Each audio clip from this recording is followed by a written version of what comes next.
Good afternoon प्यारे बच्चों, कैसे हैं आप सब। आपने वो वीडियो देखा जो मैंने आपको भेजा, आ की मात्रा की कहानी। मुझे पूरी उम्मीद है कि आपको वो बहुत अच्छी लगी होगी और आ की मात्रा का ज्ञान भी हुआ होगा। तो आज मैं आपको बताऊंगी स्वर अ और आ, उसकी ध्वनि और उसके मात्रा के बारे में। तो चलिए शुरू करते हैं। आपको अब स्वर भी पता है कौन से होते हैं और व्यंजनों के बारे में भी पता है। तो आज हम स्वरों की ध्वनि जिसको हम मात्रा के रूप में जानते हैं वो मैं आपको बताऊंगी कि कैसे जो स्वर की ध्वनि होती है उसको मात्रा के रूप में पेश किया जाता है और व्यंजनों के साथ उसका इस्तेमाल होता है। जैसे आप देख रहे हैं आ, उसकी मात्रा जो है वो कैसे लिखी जाती है, आपको सामने दिखाई दे रहा है। यहाँ पे आ के सामने आ की मात्रा यानी कि स्वर की जो ध्वनि है उसको मात्रा के रूप में कैसे लिखा जाता है, एक खड़ी पाई के रूप में। खड़ी पाई आप देख रहे हैं, एक डंडा ऐसे खड़ा है और उसके ऊपर छत बनी हुई है, ये खड़ी पाई है। फिर है ई, तो उसको ऐसे चिन्हित किया जाता है, जो उसकी स्वर की ध्वनि है उसको ऐसे लिखा जाता है। ऊ, तो आपको मैंने बताया था ना, आ ई ऊ, ये जो स्वर है ये लंबे खींच के बोले जाते हैं, इनको बोलने में थोड़ा वक्त लगता है। तो फ़िलहाल तो हम आ की मात्रा ही करेंगे आज, समझेंगे उसको अच्छे से। तो चलो शुरू करते हैं। जैसे कि हम सब जानते हैं जो स्वर है उसकी शुरुआत अ स्वर से होती है और इस स्वर की कोई मात्रा नहीं होती। इसका उपयोग वर्णमाला के अधूरे व्यंजनों को पूर्ण करने के लिए किया जाता है। अगर हम व्यंजन लिखने जा रहे हैं, जब तक उनके पीछे स्वर ना लगे वो अधूरे होते हैं, वो आधे माने जाते हैं। तो वहाँ पे ये अ ध्वनि का होना आवश्यक हो जाता है एक व्यंजन को पूर्ण करने के लिए। ठीक है, तो बिना स्वर के व्यंजन अधूरा होता है, पूरा नहीं होता है। तो अ ध्वनि की कोई मात्रा नहीं होती, लेकिन वो हर व्यंजन के पीछे लगा होता है, उसकी ध्वनि सुनाई देती है। अब हम बात करेंगे कि कैसे। अब देखिए यहाँ पे आपको क नज़र आ रहा है जिसके नीचे हलंत लगा हुआ है, यानी कि ये बिना स्वर के है। लेकिन हम उसमें स्वर जोड़ दें तो ये पूरा क बन जाता है। ऐसे हम क को आधा क मानते हैं अगर उसमें स्वर अ ना जोड़ें तो प्लस का निशान ये बताने के लिए लगाया गया है कि अगर हम क को ना जोड़ें तो ये क के नीचे हलंत आएगा। ऐसे जो निशान बना है इसका मतलब है ये आधा है व्यंजन। अब हमने प्लस कर दिया, ऐड कर दिया उसमें अ ध्वनि, अ स्वर। अब ये पूरा बन गया क। पहले ये क आधा पढ़ा जाएगा, जल्दी से पढ़ा जाएगा क, लेकिन जब अ जुड़ गया तो क। ठीक है, ऐसे ख ग घ पढ़ा जाता है। तो कोई भी व्यंजन है जो वह अ स्वर के बगैर नहीं लिखा जा सकता। अगर हम उसमें अ स्वर नहीं लिखेंगे तो वो आधा ही माना जाएगा। ठीक है बच्चों। अब आ, इसमें आप देख रहे हो मैं जो ध्वनि है बिल्कुल स्पष्ट आ रही है ना, स्पष्ट ध्वनि आपको सुनाई दे रही है इसमें, तेज़ ध्वनि आ। मुंह भी देखिए खुलेगा पूरा आ। और इस ध्वनि को हम मात्रा के रूप में कैसे लिखते हैं, ये आपके सामने खड़ी पाई बनाई गई है, ऐसे डंडा और उसके ऊपर छत। तो ये हमेशा याद रखना, जब ये आएगा तो ये आ की मात्रा है। ठीक है ना, ये किसी भी व्यंजन के साथ लगेगी तो आ की ध्वनि आपको अंत में उस व्यंजन के सुनाई देगी। तो जैसे क के साथ आ की ध्वनि जुड़ गई तो वो क्या कहलाएगा, का। पहले वो क था, उसमें अ की ध्वनि लगी हुई थी, बाद में जब हमने उसमें आ, ये मात्रा आप देख रहे हैं, ये लगा दी तो वो बन गया का। ऐसे ही ख के साथ जब ये खड़ी पाई लगाई, आ की मात्रा लगाई, इसे आप बड़ा आ भी कह देते हो, लेकिन हम छोटा अ बड़ा नहीं बोलेंगे, वो गलत तरीका है। इससे आपको मात्रा की ध्वनि पता नहीं चलती अच्छे से, स्वर की ध्वनि नहीं निकलती अच्छे से। तो हम सीधा बोलेंगे क का, ख खा, ठीक है ना। तो जब ये क अकेला व्यंजन है ना, उसमें अ जुड़ा हुआ, लेकिन जब हमने मात्रा लगाई खड़ी पाई आ की, तो अब उसमें आ का स्वर सुनाई देना चाहिए, ठीक है।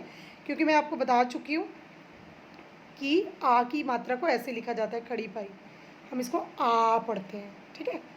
तो अब यहाँ पे भी क के साथ जब ये खड़ी पाई लगी तो ये का बन गया, ख के साथ खड़ी पाई लगी यानी कि आ की मात्रा लगी तो ये खा बन गया है। ऐसे ही आप लोग प्रैक्टिस करेंगे, ग के साथ आ की मात्रा गा, घा, चा, छा, बहुत सारे ऐसे व्यंजन आप प्रैक्टिस करेंगे, ठीक है। अब चलिए कुछ उदाहरण लेते हैं आ की मात्रा के साथ। तो ये देख रहे हैं क के साथ आ की मात्रा लगेगी तो बनेगा का, और हम एक और व्यंजन जोड़ देते हैं एक नया शब्द बनाने के लिए न। तो आपने देखा क के साथ आ की मात्रा तो कहाँ जोर पड़ रहा है, स्पष्ट, आपको बिल्कुल स्पष्ट और तेज ध्वनि सुनाई देगी आ की। का, न के साथ तो आ की आवाज़ नहीं आई ना आपको, क्योंकि न के साथ अ की ध्वनि जुड़ी हुई है, आ की मात्रा नहीं लगी है।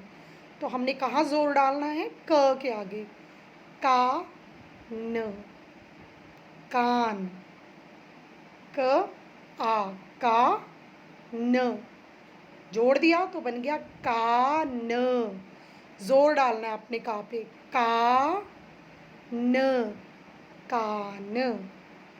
ऐसे ही द के साथ आ की ध्वनि लग गई, मात्रा लग गई तो बन गया दा। अगर मैंने ल जोड़ दिया उसके साथ एक नया शब्द बन गया दाल। तो आपने देखा मैंने कहाँ पे जोर डाला है, ल के ऊपर तो मैंने आ की मात्रा नहीं लगाई हुई है, तो मैं कहाँ पे जोर डाल रही हूँ, द के साथ आ की मात्रा लगी तो मैं बोलूँगी दा, दा ल, दाल। अगर मैं ल के ऊपर जोर डाल दूँ फालतू में तो वो बन जाएगा दाला, तो वो शब्द गलत हो जाएगा, है ना। यहाँ पे द के साथ आ की मात्रा है तो आपने कहा स्पष्ट रूप से ध्वनि पे जोर लगाना है, दा पे, दा ल, स्पष्ट दबाव किस पे पड़ेगा, ज़्यादा लंबा किसको बोलना है, द को, दा ल, दाल, ठीक है। अब अगर मैं और उदाहरण ले लूँ तो ब के साथ आ की मात्रा लगी, खड़ी पाई लगी, आ की ध्वनि लगी तो बन गया बा, और उसके साथ ल जुड़ा तो बन गया बाल, एक नया शब्द बन गया। त के साथ आ की मात्रा लगी, ता, क, त, क के साथ अ की ध्वनि है, त के साथ अ की ध्वनि है तो वो क और त ही बोले जाएंगे, लेकिन त के साथ आ की मात्रा लगी है तो आ की ध्वनि आएगी। तो ता, पूरा मुंह खोलेंगे आप अच्छे से, ता कत, ताकत। आपने देखना है कि दबाव कहाँ पे डाल रही हूँ मैं, था के साथ, ता कत, ता कत, ठीक है। फिर माला, आपने देखा म के साथ भी आ की ध्वनि जुड़ी है तो माँ बोला मैंने, ल के साथ भी आ की मात्रा लगी है तो ला। यहाँ दोनों में स्पष्ट रूप से आपको आ की मात्रा की ध्वनि सुनाई देगी, तो माला, माला, देखा। अब आगे देखिए, अ ख ब के साथ आ की मात्रा र, अख बार। अब मुंह कहाँ पे ज़्यादा खुलेगा, जहाँ पे मात्रा लगी होगी आ की। तो मैंने बोला था ना कि अ की ध्वनि छोटी होती है और आ उससे दुगनी ध्वनि के साथ आपको बोलना पड़ता है, उसको बोलने में ज़्यादा समय लगता है। तो याद रखिए जहाँ पे भी आ की मात्रा आएगी आपको वहाँ पे आपको ध्वनि लंबी खींचनी है थोड़ी, और स्पष्ट रूप से बोलना है, हिचकिचाना नहीं है। जैसे ब के साथ आ की मात्रा लगी तो बा ल, बाल, ता कत, ताकत, मा ला, यहाँ दोनों पे स्पष्ट ध्वनि सुनाई दे रही है, माला। फिर है अखबार। तो आप भी घर में प्रैक्टिस करेंगे, आप अपनी बुक में ये ढूंढेंगे आ की मात्रा के शब्द, फिर आप उन्हें बोल के देखेंगे, ठीक है बच्चों। तो इसकी मैं वर्कशीट्स भी आपको भेजूँगी, फ़िलहाल आपने इसकी प्रैक्टिस करनी है आ की मात्रा की। और मैं आपको बताना चाहती हूँ कि जब मात्रा हम सीखते हैं तो उसमें जल्दबाजी बिल्कुल नहीं करनी है। एक हफ्ते में अगर हम एक मात्रा अच्छे से सीख लेते हैं लिखना, बोलना, पढ़ना, तो बहुत अच्छी बात है, एक अचीवमेंट है आपके लिए। तो अगर कुछ समझ नहीं आता है तो आप ग्रुप में मैसेज कर सकते हैं कि मैम हमें ये समझ नहीं आ रहा है, एक बार दोबारा बताइए। तो जो पहले वीडियो मैं भेज रही हूँ यूट्यूब से, उसको भी अच्छे से देखिएगा। उसमें आपको आ की मात्रा बड़ी स्पष्ट रूप से बताई गई है, उसको समझिएगा। उसके बाद ये वीडियो जब आप देखेंगे तो मुझे पूरी उम्मीद है कि आप अच्छे से कर पाएंगे। तो प्यारे बच्चों, घबराना बिल्कुल नहीं है, हिंदी बहुत आसान है, उसको सीखना मुश्किल नहीं है। बस आपको इंग्लिश की तरह ही इसके कुछ रूल्स जानना ज़रूरी होते हैं, फिर आप इंग्लिश भी अच्छे से कर पाएंगे, हिंदी भी अच्छे से कर पाएंगे। तो इसी उम्मीद के साथ कि आप लोग अच्छे से आ की मात्रा समझ गए हैं, मैं वीडियो यहीं पे समाप्त करती हूँ। जल्दबाजी बिल्कुल ना करें, आराम से पढ़ें, प्रैक्टिस करें। धन्यवाद। आपका दिन मंगलमय हो।